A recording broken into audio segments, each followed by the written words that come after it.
There are few, yet very simple secrets that only 4.7% of video editors use for 3 times more effective video editing. And in this video, I'll be covering all these secrets so that you will never get stuck wasting hours and hours editing a single video. I will also reveal a new simple method for video editing that everyone can do and generated me results like this in only 5 days. By the way, my name is William McGrail and I'm a video editor with 5 years of experience, and I was just shocked at how effective these secrets are.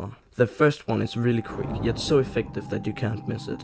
A while ago when I was editing a video for a guy, let's call him Joe, and I had to edit the montage, so I would take all the clips that Joe had recorded and then just start editing as I normally would.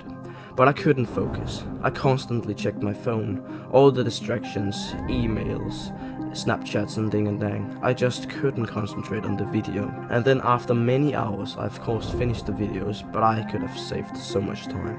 And that's why number 1 is to turn off your phone and distractions while you're editing.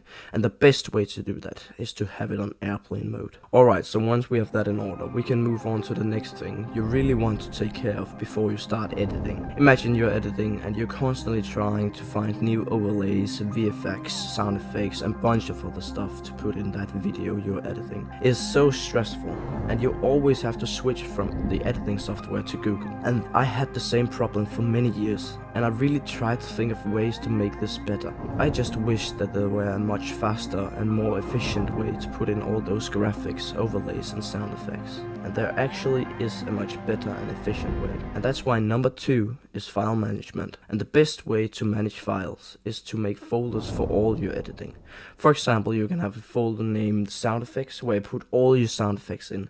Then you can have one named VFX, overlays, clips and audio and etc. Now it's good to find your own way of managing files which you feel most comfortable, and the best way of doing that is to try a lot of ways. But you can also copy the one that I just showed you. Now we can move on to the third thing you can do to really manage your time as a video editor. Now let me show you the most simple way of organizing your work, and works all the time.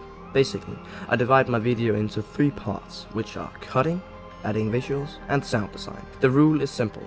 I move to the next part right after I'm finished with the previous one. So for example, I don't start adding music before I finish adding visuals. Optionally, there is a way that you can boost your productivity more. I'm talking about tracking your time using the clock app on your phone. For example, you can use the stopwatch to time yourself when you do each part. Then you can see how much time it takes you approximately. So for example, I make a new project and I start by cutting the video. And I already know it takes me around 50 minutes to cut all the rough footage. So I set the timer to 50 minutes, and then I pause it when I'm finished. Now you may ask, how does this increase my productivity?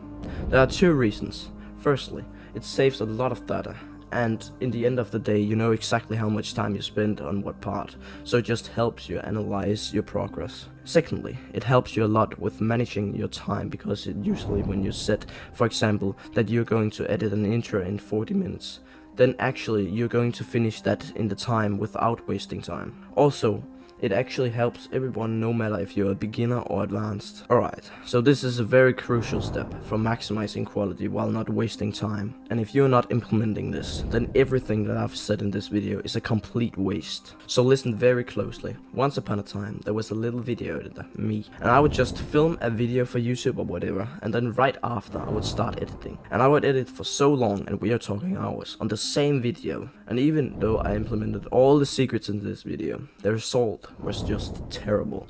And you know why? Because I got too tired. And that's why number 4 is taking some breaks. Video editing is very time consuming, so you cannot edit the whole video without any breaks. I mean, you can, but it will probably be a bad quality video, and you and everyone else won't be satisfied with the results. And I know what I'm talking about, because I've had a lot of situations where I was under time pressure and I didn't make any breaks while I was editing, and I felt how bad it was. So as I told you in the beginning of this video, there is a new method for editing videos, and it is much faster, simpler and generate results that you will always be satisfied with. Alright, throw back to a time where I was editing a video about finances, business and stuff. And I thought, to make a video very engaging to watch, there should be something on the screen every second. And that's technically true in some cases. You see, it really comes down to what audience you're trying to target. As an example, if you're making entertainment videos, there has to be something on the screen every second because it's typically a younger audience that has a 20-second attention span. But if you're making videos to educate people like I am, then you need to think more value into your video because it's typically an older audience.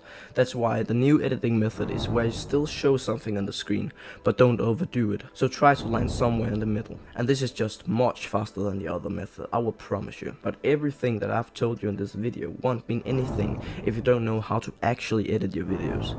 And that's what my next video will be about, so stay tuned so you don't miss out on this opportunity.